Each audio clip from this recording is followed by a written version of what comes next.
Good afternoon. Welcome to Breaking Barriers Women in Construction webinar series brought to you by AIA Contract Documents. I'm going to go over a few introductory slides before we get started with our panel today, so just bear with me. This presentation is protected by U.S. and international copyright laws. Reproduction, distribution, display, and use without written permission is prohibited. The disclaimer: this presentation and accompanying materials are provided for general informational purposes only. It's not provided to be legal advice. This program is registered with the AIA for one learning unit. So Breaking Barriers Women in Construction is a relatively new webinar series from AIA Contract Documents. We're now on our third episode. And basically, the series highlights the work of women who are paving the way in the design and construction industry.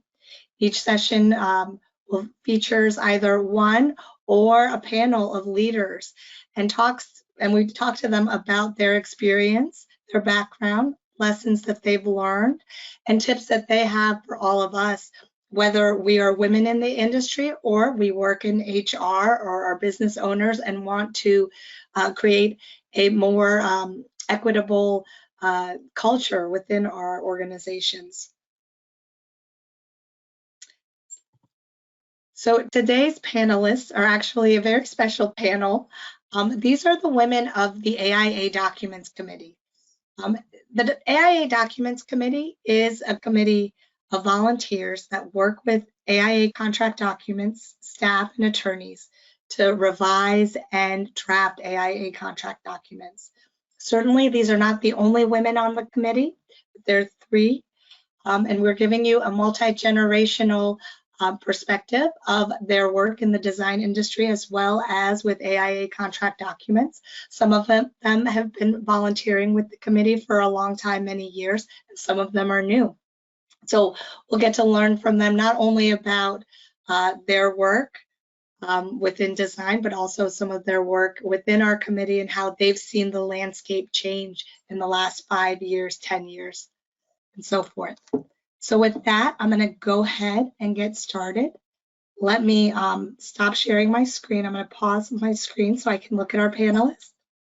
And I'm going to start off by having everybody introduce themselves and tell us a little bit about their educational background, their professional background. So Tara, let's start with you. Sure, thanks Hasti. Well, welcome everybody, and Hasti, thank you for putting together this group and for this panel in the series, because I think it's really exciting. I know that I've watched the other two that you've done so far, and it's a little bit intimidating to think that we're following those two, but we're really happy to be here today. And so for me, my background, I am an architect, and I went to school at the University of Cincinnati, and that was a co-op program. So I got to work at several different jobs across the country while I was in school at Cincinnati. And my last co-op was in Nashville at Earl Swenson Associates, which is actually where I'm at today. I really found a connection with Nashville and with ESA, and when I graduated, I ended up coming here to Nashville, and I've been here ever since. And it's really been, for me, kind of a career where I've been able to kind of pivot and transition a couple of different times in my career within the confines of one firm, because I really enjoyed working here at the office and felt like I had found kind of the culture I wanted to be in. So I started off as a commercial designer doing front-end design on commercial projects. When the recession hit in 2008, 2009, I transitioned, ended up doing more healthcare work in our firm. And then really throughout it all, just kind of found that I had an affinity and more of a relationship with the business side of what we do as well. So I started transitioning several years ago. I don't even know how many right now, probably about 10 years ago, into more of a role of risk management. I found that I did a strengths finder with a leadership class and found out that I was really, I wanted something to do with a lot of details, with helping others. And I probably could have gone to law school, I guess. Maybe that would have been another life if I had had it. But I really enjoyed the contracts that I was working on. So I started to transition into that, and that's what I've been doing for the last 7 or 8 years. And that's what also led me then to join the Documents Committee 6 years ago. Great. And Nada, how about you? Thank you. Good afternoon, everyone. Very happy to be here with my colleagues. I appreciate the opportunity to share this session and some information. I'm a senior associate and a K through 12 practice leader with the Perkins and Will Miami studio. I manage healthcare, corporate workplace, and educational projects. I graduated from the University of Miami, and at that time, my freshman architecture class consisted of 5 women in a class of 125 students. By the time we graduated 5 years later, we were about 50-50, so it was kind of interesting. My architectural career has been a non-traditional one. Most of it has been on the owner side for many, many years. However, later on, I joined architectural firms as I am now. It gave me an opportunity to lead the facilities management division of several K through 12 colleges and universities to manage large and small scale projects. It was a great education. Through it, I was able to gain a diverse background from the client's perspective and develop key important communication skills between the owner, architect, and contractor that I draw upon now. I've come full circle, I like to say, because Perkins and Will was not a firm that I ever thought I would work for. However, their mission is so aligned, and I love it.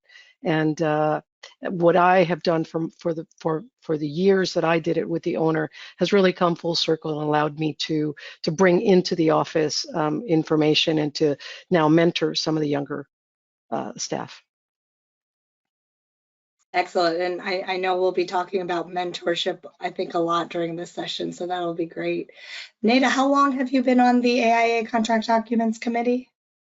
I started with AIA Documents Committee in 2019. And, I've seen some very positive changes in it. At the time, they were already starting to focus on the inclusion of women. And then that effort has continued.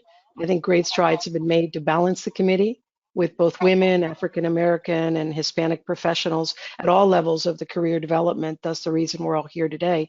The diversity, I think, has really helped our committee. And people bring in different points of views. This particular panel, I think, is also a wonderful innovation that ACM and ACD is doing that hopefully will connect and allow us to share ideas that people can utilize.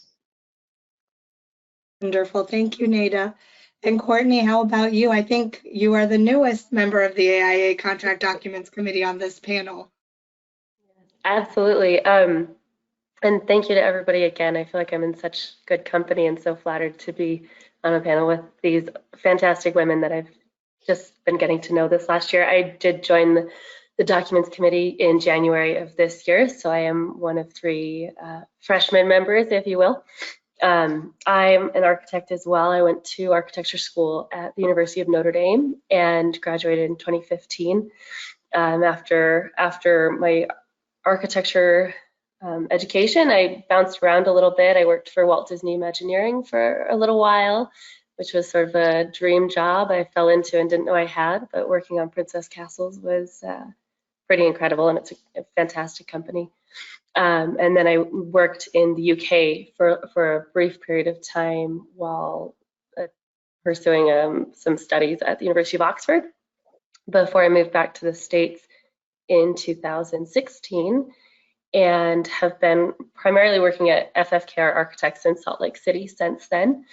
I'm a senior associate and architect at FFKR, and sort of by happenstance, one of those opportunities you don't know you're falling into until you're halfway through. But my first main project at FFKR, when I started there, wound up in a very lengthy arbitration proceedings for a couple years between the different parties and the different counter claims and things. It was a several-year endeavor, and it was a project that I kind of joined after it was into construction. So it was this really great situation where there was a lot of learning opportunity to be had, both on what can happen when things go wrong, how to do the best you can, and getting good, clean documents together and managing risk on the front end, but also on the value of emotional intelligence and communication skills and preserving relationships even when they do become strained, because claims are hard. So, no matter how strained a relationship is in a project, you don't want to end up in a dispute resolution situation. So after that experience, I have sort of slipped into a risk management role in our company, and that's what brought me to the Documents Committee this year. So excited to be part of this group. It's really incredible. Excellent. Well, thank you, everybody. So we'll go ahead and dive in. I just want to tell the attendees that are listening in, please enter any questions you have in the chat, and we will definitely try to allot time at the end of the session to answer any questions or read any comments that you have. So let's, you've talked about your backgrounds, very wonderful backgrounds. What is one of the most things that you are proud of in your career, looking back? So Nada, do you want to start? I think, one of the most things that I'm most proud of is having raised my two daughters as a single mother and still been able to navigate and develop my career as an architect. I've had the opportunity to do a tremendous amount of work through the years, but that to me is the thing that I'm most proud of. I was always very upfront and communicated with my employers in order to convey that my priorities were my children, so that expectations were clear. I think this required a lot of discussions at job interviews, negotiating work schedules, and, at times taking my daughters to work with me, which was not common at the time. It was because there was definitely a risk of not being hired for a position, especially when you expose yourself and you offer that much detail. I had to also make choices on taking other commitments beyond work and prioritize my time carefully. It was an important life lesson for my daughters to have seen the challenges in navigating career and home life. And as a result, I think they gained a love for learning and have both achieved a doctorate level of education in their respective fields of political science and medicine. So I couldn't be prouder. For me, that is the most proudest thing that I've done professionally. I've had the opportunity to work on quite a few projects that it's difficult for me to share, but I leave it at that for the group. That's very powerful. It's almost a tip, I think, from your own experiences. Be honest about the situation you are when you are interviewing for jobs. I think when I was younger, so maybe many women starting off in their career, you always just want to get the job you want. You don't want to say anything or maybe be too honest and jeopardize the ability to get that dream job. So I think, what you're exemplifying is being fearless and saying, these are my priorities, but this is what I can bring to the table. And I think starting off on that honest footing might benefit all of us. Did you find that a lot of firms you worked for, did they have any practices in place at that time to help parents or mothers that were juggling parenthood and work-life balance? Later on, yes, I think that part of that is what led me to be more on the owner side, to be honest. Most of the architectural firms were a little more challenging in that arena. So in the owners that I was working for example, a school board that I worked for early on in my career, one of the things that they allowed me to do was basically to take time from home when I had my children, which was before it was illegal. It had to be legally done. You had to give it legally. So that was important that they were able to negotiate that with me and allow me to do that, to work from home, which was not easy at that timeline. So, and I think everyone was pretty helpful when I needed to bring the kids in or if they were sick. And again, it is a risk, but I do think that like in anything you do, when you set the expectations and what's expected of you or what what you expect of them, you may not be happy with what it is, but at least you know it up front. And I felt that honesty was important for my own peace of mind. I couldn't afford to get and later on lose it because of it. So. Very powerful. Tara, what about you? Well, mine is actually really very similar. So I have a hard time saying, you've got this long career and what is your favorite project or your favorite experience. But for me, I'm most proud of the fact that I've been able to balance successfully my role, a successful career. I think I'm a principal here at the ESA and my career here at the office, along with being, I think, very involved in the community, which has been very, very important to me since day one. So balancing the office with that, but then the third leg of that stool is my husband and my son, and being able to balance the family part of that. And I will say I've had help along the way. My mom lives here with us actually in town, and so she's helped a lot over the years. And that's been, the struggles of, for me personally, as well, just giving up that kind of saying, okay, it's all right, I'm going to go to work today, or I've got a trip, I'm going to travel out of town. And I know my mom is here to take care of him, but that guilt feeling, I think as a mom, we all have that we feel, these are things we should be at home doing ourselves. So I've had some struggles with that over the years, but really similar to Nada, having a son that I felt like I could show him, this is what a successful career looks like. Your father has one, I have one. We're both out here doing this. We're raising money for the family, and we're doing this for you. And just showing him, also being a role model for what work in the community looks like, what all these different things. And now I see him kind of carrying forward those same things as he gets older. So mine's really similar to everything that Nada just talked about. Great answer. The role model aspect is also very important there, what we're modeling for our children in the next generation. So Courtney, what about you? I'm going to go a little backtrack for just a second and say I didn't know, Nada, you mentioning that you were a single mom and juggling that through your career. I've gotten to know Tara a little bit more this past year, but I didn't know that about Nada. And I also was a single mom for the first 5 years of my daughter's life. She's 6 now.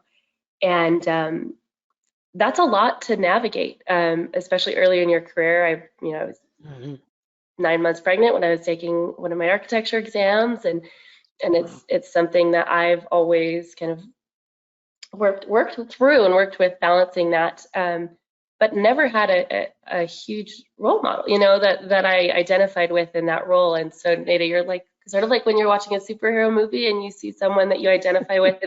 It's nice to hear other women's stories, because oftentimes you don't know all the backstory, and there's a lot of inspiring, meaningful information there. So I just want to say thank you for sharing that. And every day you find new mentors and new role models in your career, whether they're within your firm or outside of, elsewhere in the industry. So I just want to backtrack and say that's awesome, and I appreciate that. And now I'll answer the question and remember what it was, which is, what are you most proud of? I'm still pretty early in my career, right? So I just graduated 7 years ago. I've been working on very large projects that last very long, so I don't have a big resume portfolio of projects that are behind me, but I kind of had a realization in the last several months where we had some really fantastic summer interns that came from out of state to Utah, which is an uncommon thing. I will say that. We're not New York. We don't draw awesome talent all the time, but we had 2 really fantastic female summer interns that we recruited from Indiana that came out for the summer, and one of them was on my team. And as I've been in more of a leadership role on projects lately, it was my first experience really being the primary mentor, the primary team lead for a young female, aspiring architect. And I was down at the Women's Leadership Summit in San Jose several weeks ago, and I think it was Lakeisha, one of the presenters, spoke about the concept of delegating. As women and as project leaders and multitaskers, you always have to learn to delegate. And it's more than just delegating responsibility and trusting people. It's also delegating opportunity to those who could easily be pigeonholed or could easily just be the support person, taking that seat that you've been given at the table and stepping out of it for a second to let someone else sit there. And I realized this summer that with those interns that I've kind of reached a point in my career more recently where I can now start to delegate those opportunities as well. And I'm really proud of that. I'm proud that I've worked hard these first few years of my career to get to that point, and can now start to share that with other young women and those who are my peers and my colleagues at the office. It's an opportunity in itself. Wonderful. So, well, the next question will be, and I'm sure there were many, but what were some of the greatest challenges that you faced in your career as a woman in design? Tara, why don't we start with you? Sure. So, well, I will say I've been blessed. I don't feel like I've had a tremendous amount of outward challenges. I feel like for me, a lot of my challenges are more inward facing and maybe more kind of these self struggles, like I talked about earlier with the guilt of motherhood. And I think mine are more internal conflicts about balance and about learning to prioritize the things that are important to me against the demands and what I perceive as being kind of the expectations of this external world that I live in. And realizing that it's not always that you have to follow some set plan and get to the top of the ladder at the same time somebody else thinks you need to get there, but it's more about what is important to you and what matters in your life and what, you know, kind of goes along with this pace that you're working at. And I think I've also had a challenge with balancing my natural introversion and kind of type B instincts with the more outgoing type A qualities that are traditionally, you know, seen as true leaders out there. So I think I've been reading the book Quiet. I don't know if anybody else has read that book, but it's actually helped me to understand that it's okay to be an introvert, and it's okay that but there's probably a lot of people who would say, wow, I never knew that about you. I didn't know you were an introvert. But I realized along the way that it's those things that make, when you have those moments that you're out in a crowd of people and you can work the room and you can be out there with everybody, but when you get home, you're just mentally and physically exhausted from it, and you know that you need now some downtime. And that's really how I am. I can do all the act like an extrovert when I need to be, but I really truly have to learn to balance that with what takes care of me and the introvert side of me. So. Bring up a very fascinating point that sometimes it's not those external pressures, but the internal pressures that women face. So was there anything that you did, or was it just time and experience, but was there anything that you did that helped you kind of reconcile this inner struggle of what you wanted to accomplish in your career and what you also had prioritized in your life? Well, I think it's good to have a couple good friends that you can always kind of, your network that you can bounce those things off of. And for me, my mom has always been a part of that key group as well. But a lot of it for me is just taking the time to work through it, because my initial reaction a lot of times is not going to be where I'll end up, and I need that time to process. And I talk to myself a lot, probably when driving in the car or wherever, but you have those moments where you're just making your lists and you're prioritizing, and in the end I have to go with my heart and my gut and what really ends up being kind of what's talking the loudest to me about where I need to be. Women are generally torn in so many different directions, especially if you have children or young children, and it can be very difficult.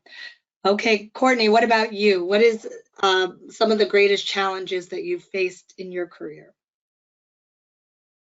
I'd say mine's similar. I've been blessed, very lucky in my career. I've worked for really incredible bosses and companies that I haven't felt sort of the overt biases against women in our industry that I know are still there. And I think I've been very lucky in that sense. I've worked for really incredible male, but incredible bosses who never made me feel like a minority in an industry that is male dominant still. But mine are similarly sort of internal. I think it's, for me, it's been setting boundaries and not overextending myself so much. You know, you come out of architecture school, if you've made it into this industry in the first place, you're a hardworking person, you've got a work ethic. And the studio culture in architecture schools is very, you stay up all night, and that's something to be proud of. And then you come into the professional world, and hard work is valued, absolutely, but you have to strike that balance, and that's part of being a professional and setting an example for your team and creating a healthy culture within your teams and those that report to you, and not overextending yourself, not taking on every extracurricular commitment that sounds exciting or even that you could be passionate about. You have to pick your passions and prioritize, and finding that's still something I struggle with daily. It's just reminding myself of boundaries, reminding myself it's okay to say no to opportunities sometimes. You have to prioritize your opportunities, and you have to prioritize the different compartments of your life. And I think that's something I struggle with daily. And I think a lot of women, women as a stereotype sort of are good multitaskers, right? Which is a good thing, but sometimes overdone, I think. And I think I fall into that category. Sometimes you just try to do too many things, and it's hard to say no sometimes. True. And Nada? So I think, I mirror obviously the comments both of Tara and Courtney. I think we as women do overextend ourselves. We try to strive for this perfection that we should never go for. Perspective of the question itself, for my generation, my generation of women architects has definitely faced, like I'm sure, challenges. For years, we were the only ones in a room full of men in the office, and definitely on a construction site. And unfortunately, that can still hold true. The feelings, you remember the feelings of intimidation, fear, being talked over or told you shouldn't be there, were paralyzing at times. And it affected our self-esteem, or my self-esteem at the time, making you think you weren't good enough. Stereotype threats become self-fulfilling prophecies if we are not mindful to them. I think these experiences for me have made me more mindful in situations. It definitely happens less now, but I've learned that you need to immediately speak up, and as Courtney was saying, try to create a safe space for communication and really have zero tolerance for that. I think both men and women need to be, a participant in that process and help the younger generations.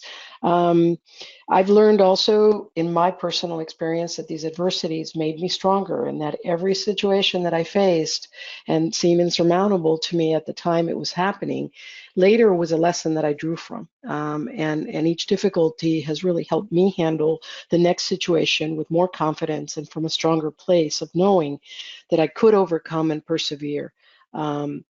I think that's what we really need to hold on to. I hope that helps someone, and that we don't face these things anymore. However, on occasion, you will be in a particular situation where things can go south, and you need to step in and help. So I'm gonna stop now because there are a few questions from the audience, and actually you answered one, Nada. Someone said, how have you handled being in a room full of men and them thinking women don't belong in the construction industry? So you mentioned speaking up. I think you have to process what's happening at that moment in time, right? And not let it affect your self-worth, and find that voice that you need to find, right? You need to be able to professionally respond and address it, whether it's, excuse me, let me finish my thought, or whatever the situation is. Separate from that, I think others that are there hopefully can have can step in and champion for you. I think that's really important as well, because sometimes it's not up to you. But I think it is important for young women, and we see it in the office, we need to expose them to situations where you may be the only one in a room of 20 people on a construction site. And that can be scary. And it can be not just the only young woman in a space, which is another bias and another issue that we face, right?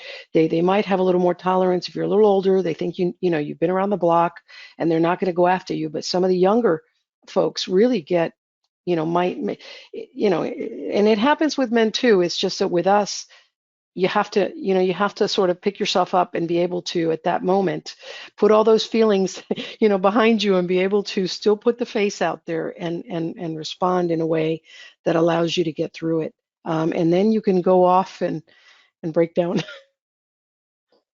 So Excellent answer. And hopefully that answers a little bit of it. It continues. It's not easy. You continue to have new things happen and be caught off guard. I think you made a very good point as well about preparing younger staff for that happening. I don't think potentially when you were starting out in the business that any of the leaders, within your organizations might have stopped and said, you might experience this. This is how you should handle it. This is how you should speak up. Because I know speaking up can be very scary for anybody, right? You don't want to jeopardize relationships, your job. But I think the more transparent we are now, it's just something that benefits us that you might not have had back when you started. Many comments and many questions. It's so nice to hear the same struggles that I face, that I'm not alone. For Mariah, that's very nice. A very interesting comment came in that I'm definitely going to reflect on. So the more women separate themselves and have women of, as you all know, the title of today's webinar series was Women of the AIA Documents Committee, which I titled it. But this is a very interesting perspective that we're deepening the gender gap. There's no such thing as men of. And that's a very good point. So thank you for that comment. And so Hasti, I'd like to actually tag on to that, because I agree with the comment that was made. And one of the things I feel like as women that we need to do with this whole conversation is bring men along in the conversation. And the men need to be advocates for women, and women need to be advocates for men. And the same with mentoring. I feel like I know I'm nothing against the Girl Scouts, but my son was a Boy Scout, and I was so excited when the Boy Scouts let girls in to the Boy Scouts. And I think that the barriers, sometimes we create our own barriers by creating those kind of I guess different groups or clubs. And I think the more we can kind of bring the two along and be more inclusive and with the younger generations, I feel like with my son's generation, I'm seeing that happen so much more. He's 20, and I feel like the younger males who are mentored by women as much as they're mentored by men, and who are out there learning things, I feel like they're going to start this whole new generation of where this isn't as much of an issue. So I do agree that we need to break those barriers down when we can. And I think it's important that men be engaged, as you're saying. And I think also the training and the targeting, they need to be strategically targeted for women, right? The training and men will have other issues. However, other men are more used to a teamwork, so they're more used to a different way of funneling through. So women can either be, it's very easy to say, let's just speak up and be vocal, but not all of us have that. Some of us are shyer, and we culturally we don't do that. So I think it's really important to understand and have training programs and leadership programs that cultivate and give women a path to where they need to go, but within the way that we do things. And I think that's why you're seeing some of these programs break apart. Anytime you do any of these sessions, we can commit, we can feel or have had a situation that's similar. And I think that is why these are breaking. Not so much that we want to just target women and make it specific, but there are certain things that are inherent that men will not feel that guilt about leaving the kids. There's certain things that we need to focus and really target and firms need to be more cognizant of that. I'm going to read one more question and then we will continue on. Let me just pull it up. So, and we touched very briefly about this, I think, but there hasn't been any discussion around mental health and therapy. I'm closer to Courtney's age bracket, and I find that my age range, there is some open discussion about therapy, but in upper levels, of the firm, it's never discussed. Or if it's mentioned, it seems to jar the conversation as though you admitted something shameful. Have you experienced that in your careers? Do you see discussion of therapy or mental health as similar to the one going on, going to the gym or having a personal trainer, or something that should be kept private? So, a lot of firms now have wellness programs. So who would like to take that? I'm happy to jump in there, but I see this probably from the older generation, because I do think it is probably something that, at least in our firm, I have noticed a lot more with the younger generation being so much more open to talk about it, which I don't think I think that's a great thing. And I think it has been a learning curve for everyone else through the pandemic and everything else that we now are seeing going on in the world right now, that it's become less of a stigma, and I think it should be that way. So I applaud you for recognizing that as a more of a in the younger generation, and I hope that we can continue to keep. But you're right. When I was a young person in the firm, that is not something I would have ever. If I was struggling with something emotionally or mentally, I would not have felt that I could share that in the office, because I would have been concerned about how I would have been perceived. And I think now, even if you can't talk to some of your coworkers about it, I think there's HR and there's other outlets, programs through your insurance and things like that, that I think are so widely available that I hope that everybody has access to that, and we should be able to get to the point where it does become more of a commonplace discussion. It is an important item, I think, to consider. I think the same way in my timeline, I would seek help outside of the office. I would not necessarily share it. And I think it just depends on the firm. Some firms are more open, and that type of information will not affect your career path. And it shouldn't, right? But unfortunately, there needs to be more care and consideration given to the younger families, and how that, how they can approach those things, and have the upper leadership of the firm not view them as just complaining or oh my gosh, I went through this and I got through it. So I think there is definitely more education needed within firms. I know when I worked in schools, it was very much that way. The seasoned faculty and then the younger faculty had a kind of a generational gap. So I think there needs to be more education between that, to be able to facilitate being able to openly express things that maybe by our generation would have said, wow, I'm not going to go there. So that's really important, because that also affects your mental health, right? If you're not able to find someone or feel comfortable to go to, that is an important item. I would love to add to this, Chair. I think a couple things.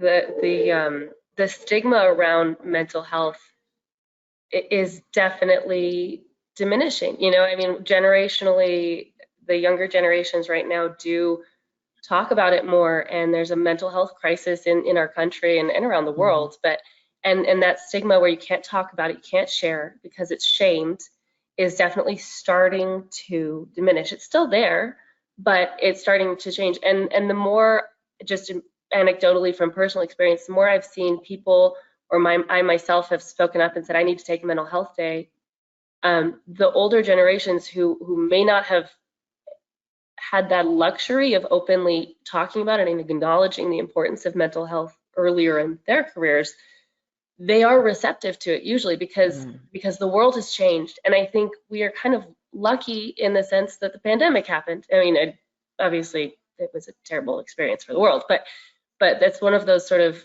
beneficial symptoms that came out of this pandemic, was the change in being able to talk about mental health and the importance of mental health post-pandemic is very huge.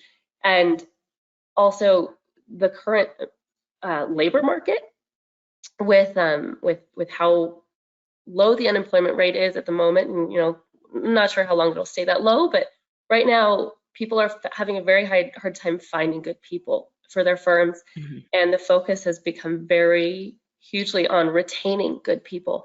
And speaking up about mental health with that climate and attitude about retention of valuable employees, it's the right time to speak up for yourself, because most firms, and again, this isn't universal, but most firms do care about you and do want to promote your mental health, because, you know, happy people are better workers. Sure, there's a business side to it as well, and retention of employees, but it's a good time to speak up, and it's not, I feel like it's already changed just in the last 2-3 years. And I think the more people continue to speak up about mental health and the importance of taking a mental health day when you need it, the more we continue to speak up for that and vocalize those needs, and this is applicable to men and women, the more that will continue to change. Thank you, Courtney. And I think you'll educate the older generation too of the importance of them, so that they could be gutsy enough and do it as well. So the more we speak up, the more they'll speak up, right? Agreed. Excellent, great answers. So I am cognizant of the time. I do feel like we could be talking hours about all these issues, and we're definitely not going to get through the list of questions that I have or the questions that are coming in feverishly through the chat. So I definitely do want to pivot to talk a little bit more about fostering leadership within our firms, how we create a culture, company culture, that does support and attract and retain women. And of course, that mentorship that I know we're all excited to talk about as well, because I think a lot of these things are interrelated. For example, we just started a mentorship program within AIA Contract Documents, and my mentor told me, I want to know when you're having a bad day. Mentorship it can be a lifelong relationship, right, of support. So there are these avenues that we are starting to support each other, and I do want to kind of pivot to that. So let's start with a very general question. How can we create and support women leaders within our organizations? And you can talk about mentorship or any other aspect of this, creating a culture that supports women. So Nada, let's start with you. I think beginning with, like we said, the sharing, sessions like this that share stories, that create a bond, and hopefully women can find some, commonality and guidance in something, that a nugget of something that'll be a takeaway. I think in the workplace, I think women need to mentor, younger generations, and men as well. Like I think Tara noted that previously, at all levels of development. I think, you learn through action. So you need to be able to allow everyone to be a part of every component of the project, and the bumps and the, the goods and the bads that go with that.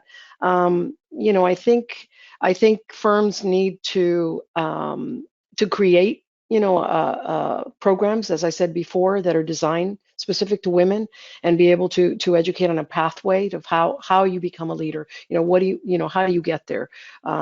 Their hiring practices. I think already most firms, as we were talking about, we have such a shortage and have such a retention issue, that I think, that's already partly underway, maybe with more emphasis. And I think role models of all generations of women in leadership roles are important. I think if we see people of similar backgrounds, of age or whatever, I think that shows that the firm values that. I think it also shows other people, hey, I can be there. So I think those kinds of things are important, and building a leadership capacity, with all of these things, sponsors, networks, through other professional organizations, that have programs that support women. I know our AIA Miami and AIA Florida has tremendous amount of monthly workshops and things that we do to be able to connect and afford exactly this session of being able to talk about specific issues, and how does someone navigate it, and how do we get through it. Those are the the ideas that I have. Sarah, what about you? Well, ditto. I think, Nada hit on most of them there. I think I'd just add on to that about advocacy, making sure that you're advocating for the women on your team, and then introducing them to your networks, not only within the office, but outside the office. So getting them involved in things outside the office and introducing them, take them along on a coffee meeting or take them along on a lunch and introduce them to people. Because I think half of what we do is all about relationships and building that network. So help them and look for opportunities to educate men on the challenges that women are facing. So if somebody in your team makes a comment about something that, well, I can't believe so-and-so did this. Well, maybe point out, well, did you consider that maybe this is what's going on in their life and that they may have this, challenge or this. And so really just kind of opening everybody's eyes to and that can go both ways. I think we also need to realize that men have similar challenges, that we need to wake up in the morning and realize that we don't always know what's going on with the person next to us. So I think that's valuable, and really trying to support. If you do have somebody, make yourself available. If somebody kind of hints at you in the office that, hey, I'm more interested in this, or I'd like to learn more about this. Hey, well, let's go to lunch. Let's talk about it. Let's figure out how we can get you more involved. I think those are all ways that you can help support the women in your office. And Courtney?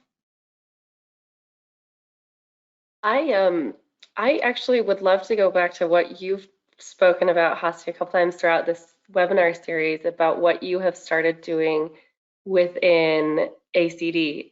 This idea of brown bag lunches, where you just casually get together as a group of women in the company, and you share stories about your background, kind of like how we started today: educational background, professional background, and lessons learned and advice.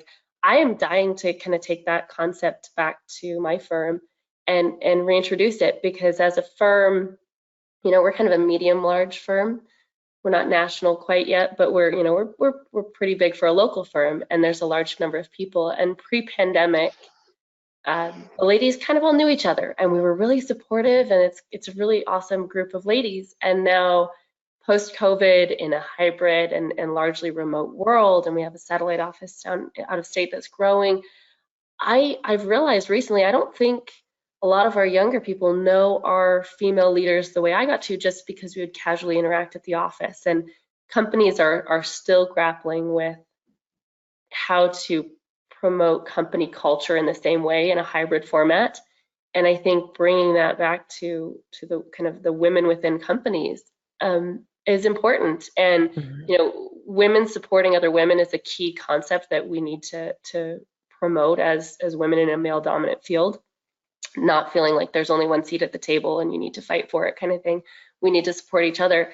And one of the easiest ways to support each other is just getting to know people and getting to know the others in your firm, I think is great. So I love that idea. I think the informal, just getting to know people is a great start.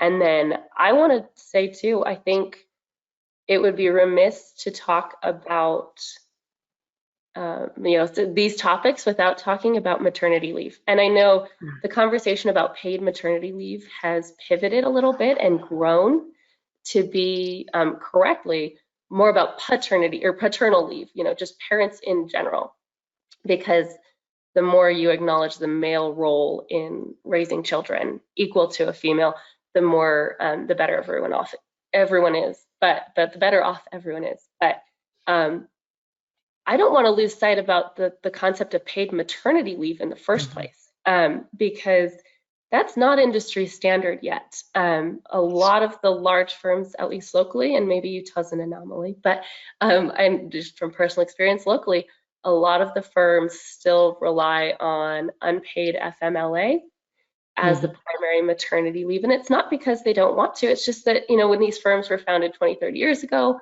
there were only a few women in the firm.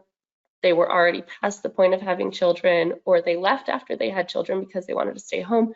And the concept just hadn't been pushed yet. And so now those are the types of company policies that take years to develop and figure out how to write into your employment handbook and get buy-off from all of the leaderships about exactly all the nuanced details of how exactly that should be structured and how it should be budgeted for, and all these things that it takes a long time to get those together, and not all firms have those. And I think that's a huge barrier for women, and that's been documented in so many different, from so many different aspects. But yeah, I just think that's worth mentioning too, that it's worth the brain damage to get those those policies in place. Well, it's interesting too, Courtney, because you're mentioning, how do we support women in our firms?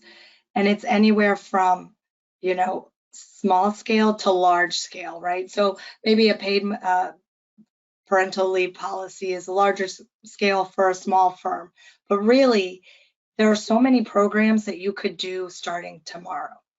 And I'm so glad you brought up, the brown bag series, because I brought this up on episodes before, where AIA Contract Documents, we started a mentorship program and we started a professional development program for the women in our company. And the professional development, I started doing staff brown bags internally, where we would interview women within AIA Contract Documents. And I thought of it as a professional development opportunity. So I had questions drafted that would teach, the women in the firm more of a professional development education. What I didn't realize was going to happen was that you can't really bring women together and have them talk about their careers and lessons learned without them talking about also the personal milestones. So what ended up happening were these discussions where we all got to know each other. And because now we're fully remote, there were a lot of new staff. And so it just killed so many birds with one stone by being a professional development opportunity, but then also getting to know each other and then also feel supported. And then also that other aspect is that mentorship program, which we've just started. So we've just paired mentors and mentees. There's a lot of training, I think, that takes place, and a lot of self-education on how you can be an effective mentor. But I know, Tara, you've done a lot of work in this realm. Do you want to talk a little bit about how maybe people in the audience, if they wanted to bring something to their leadership within their firm, and it was a mentorship program, are there any tips that you have on kind of developing something from scratch? Wow, that's a big question. So we don't actually, I will say, I'll be completely candid, we don't have a formal mentorship program in our office. So I'm right there with Courtney that is something right there with maternity leave that I think is a huge thing we need. So my experience with the mentor programs are all outside in the community, and am very passionate about that and would love to talk about that. And I think, so if you don't have one in your office, I'm not sure I'm going to give you great advice on how to start one in your office. But in terms of finding one, I do think there are a lot of resources out there.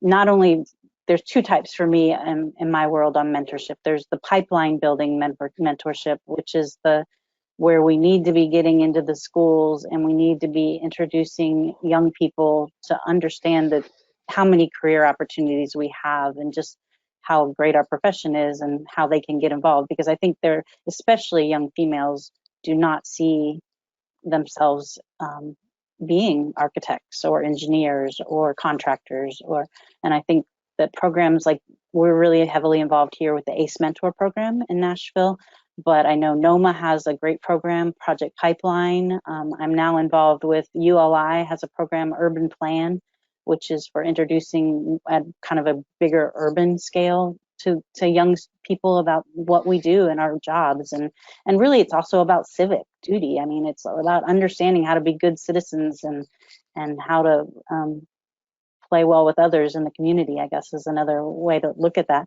But then there's that next level, is once we've attracted them and we've got them into the industry, they need support, and we need to be there helping to nurture them and make sure that they're not going to leave if they're thinking, oh, I really, I've got to make a choice. Do I want to become a mom or do I want to have a career? Those things don't need to be choices. Those need to be, you need a support system to help you work through that. And so I think, again, AIA has incredible mentorship programs, depending on your chapter, I'm guessing. ULI, we have a group here in Nashville, which was really a grassroots group that came out of a small group of women getting together. It's called AEC Power Women, and we now have several hundred members in this. And we get together once a month and we tour projects and we have roundtable discussions about negotiating skills and career life balance and different things. And we also do social events. So I think there's so many opportunities to get women together and just talking, and even just getting them together talking is, I think, an incredible first step in mentoring. Because mentorship for me is very personal. You can't be assigned a mentor very easily unless you go through kind of a pairing process or something where there's an interview and you understand what you're looking for and what the other person has to offer.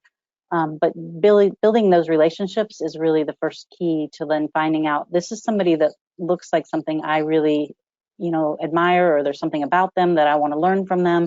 And then I want them, to take on an extra role and maybe work with me as my mentor. So that's a really long explanation. I'm not sure I answered your question, but.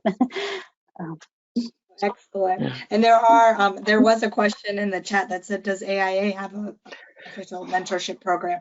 I think your Yes. advice of check with your local chapter is very good. I'm not quite sure, but with local chapters, we have that. Nada? Yeah, most do. I mean, ours in AIA Miami definitely have that. We connect with the young emerging professionals, and I think mentorship. I agree with everything that Tara said. I think it is a personal obligation that we should all have in a way to give back. I think from a firm perspective, our firm does that in a bit of the Thrive, what's called the Thrive. So people come in, they're sort of not partnered necessarily, but they know that they can reach out to someone, and it doesn't have to be male or female. It's someone in particular, maybe in the type of work that they're doing, right? So they might be a senior, a designer, or they might be in whatever area they're in.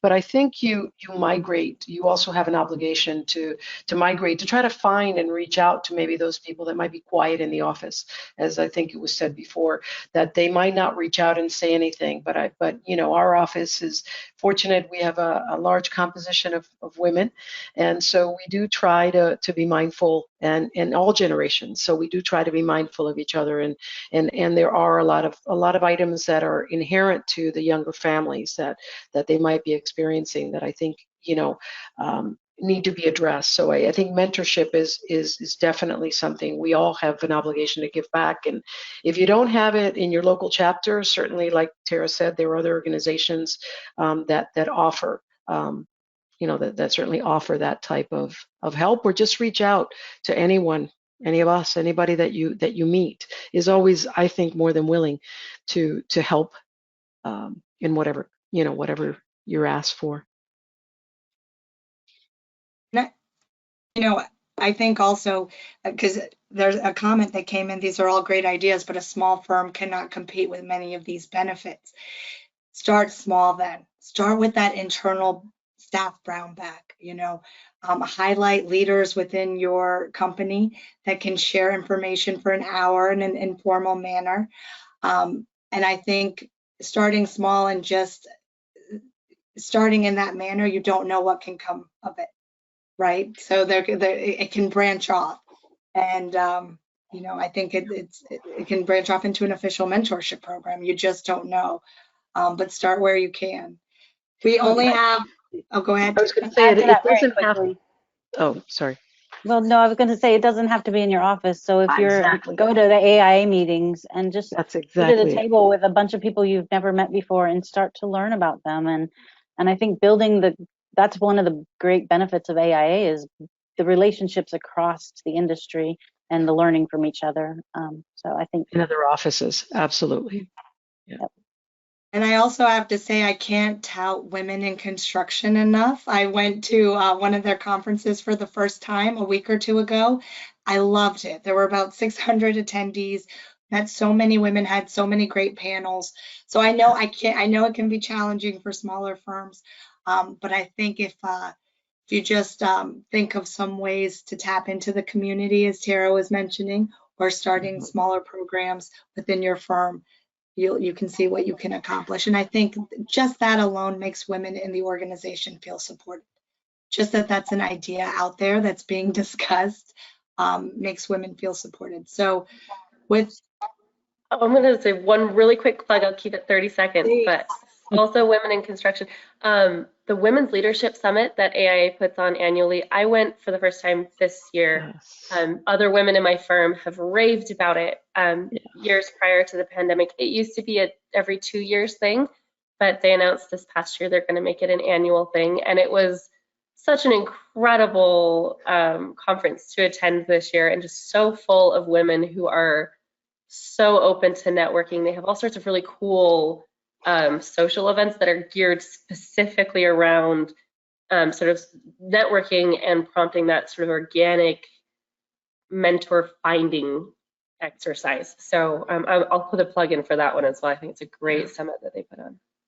And you can bring that to your local chapter, because that's what AIA Miami did. To be honest, they, several women went to that session and brought it back, and we started that. So it's great. Well, it is now 2:00. I wish we had hours and hours to continue our discussion. I want to thank our panelists today for taking the time to share some of their experiences. I thought this was a wonderful discussion. Let's start a dialogue on social media. If you'd like to share any of your biggest takeaways from today's session, you can use hashtag Women in Construction or hashtag ACD Breaking Barriers. Keep a lookout. You can follow us on YouTube. We've had 2 other sessions, and the recordings are there on our YouTube channel. So you can also visit our Learn page on the AIA Contract Documents webpage to see the recordings. Today's session will be emailed to you along with the PowerPoint and a short survey. And keep an eye out for the new year. We'll have new sessions of Breaking Barriers to add to the calendar come January and February. With that, again, thank you all so much for taking the time to speak with us today. And thank you to all of the attendees for joining in. Have a great afternoon. Thank you, ladies. Thank you, guys. Thank you. Thank you.